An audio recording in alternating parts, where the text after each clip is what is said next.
Magandang umaga mga kapuso. Pagkatapos ng ilang araw na nawawala po ang hanging amihan, sabi po ng Pag-asa ay nagbabalik po ito. Ngunit sa extreme northern Luzon lang, parte ng Luzon. Mga kapuso, base sa rainfall forecast ng Metro Weather, asahan ng pag-uulan ngayong umaga sa ilang bahagi ng Cagayan Valley Region, Cordillera, Aurora at Quezon. Posible po ang heavy rain sa ilang lugar na maaaring magdulot ng baha o kaya naman ng landslide.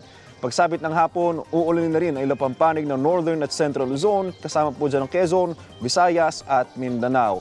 Mababa naman ang tsansa ng ulan ngayong araw sa Metro Manila. Ako po si Angel Pertiera. Know the weather before you go. Para mark safe lagi, mga kapuso.